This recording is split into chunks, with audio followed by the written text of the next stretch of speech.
আজিৰ এই পবিত্ৰ ক্ষণত আমাৰ মাজত উপস্থিত হৈ আমাক সকলোকে উৎসাহিত কৰা ভাৰত চৰকাৰৰ পৰম আদৰণীয় গতিশীল বলিষ্ঠ আৰু সাহসী গৃহমন্ত্ৰী অমিত শ্বাহ ডাঙৰীয়া, অসমৰ জনপ্ৰিয় মুখ্যমন্ত্ৰী ডক্টৰ হিমন্ত বিশ্ব শৰ্মা ডাঙৰীয়া, কেন্দ্ৰীয় চৰকাৰৰ ৰাজ্যিক মন্ত্ৰী পবিত্ৰ মাৰ্ঘেৰিটা ডাঙৰীয়া, অসম চৰকাৰৰ মাননীয় মন্ত্ৰী কেশৱ মহন্ত ডাঙৰীয়া, বিমল বৰা ডাঙৰীয়া, পীযুষ হাজৰিকা ডাঙৰীয়া, সাংসদ কামাখ্যা প্ৰসাদ তাছা ডাঙৰীয়া, মন্ত্ৰী কৌশিক ৰায় ডাঙৰীয়া,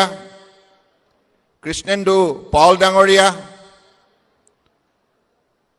বিধায়ক ৰামাকান্ত দেউৰী ডাঙৰীয়া, ডিপ্লুৰঞ্জন শৰ্মা ডাঙৰীয়া, জিতু গোস্বামী ডাঙৰীয়া, শশীকান্ত দাস ডাঙৰীয়া, ৰূপক শৰ্মা ডাঙৰীয়া, তিৱা অট'নমাছ কাউন্সিলৰ মুৰব্বী জীৱন কোঁৱৰ ডাঙৰীয়া, OBC কৰ্পৰেশ্যনৰ ৰাজ্যিক সমিতিৰ উপসভাপতি অভিজিত কুমাৰ নাথ ডাঙৰীয়া, শ্ৰী শ্ৰী অম্লানজ্যোতি দেৱগোস্বামী প্ৰভু, শ্ৰী শ্ৰী যোগেন্দ্ৰ নাৰায়ণ দেৱ মহন্ত প্ৰভু আৰু আজি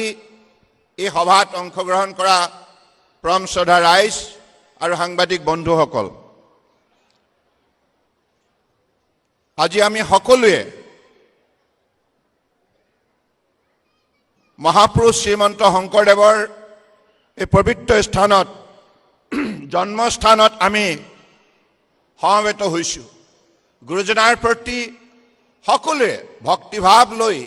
এই মহাস্থানত সমবেত হৈ গুৰুৰ গুণানুকীৰ্তন কৰিবৰ বাবে আমি সকলোৱে প্ৰতিজ্ঞাবদ্ধ হৈছোঁ। কাৰণ এইগৰাকী গুৰুৱে আমাক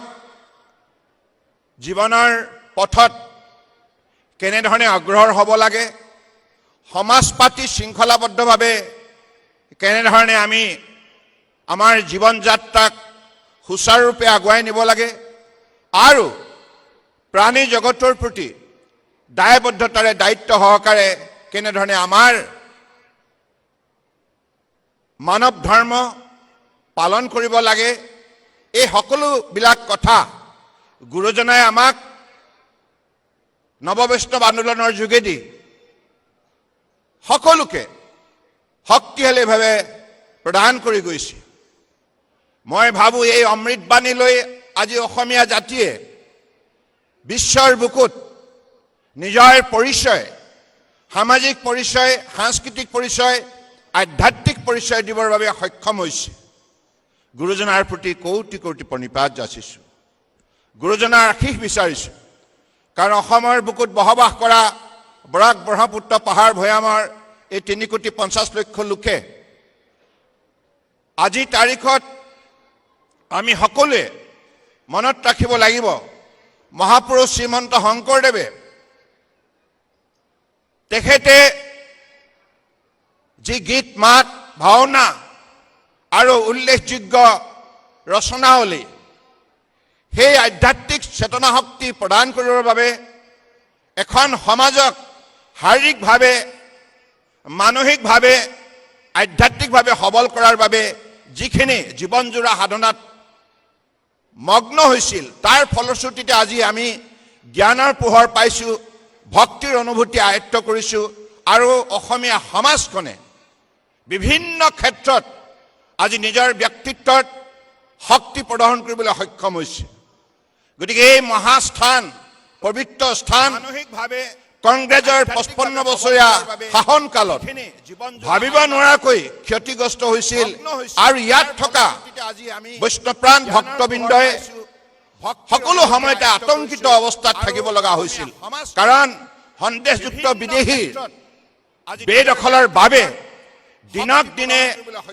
এই পবিত্ৰ গতিকে এই মহাস্থানৰ সীমা সংকুচিত হৈছিল কিন্তু এই ক্ষেত্ৰত আমাৰ সত্ৰাধিকাৰ প্ৰভুসকলে বাৰংবাৰ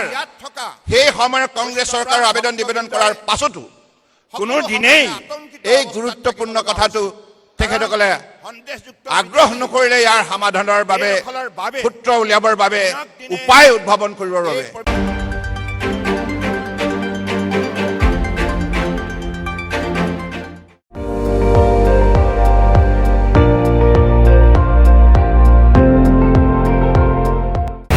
আপুনি চাই আছে ND24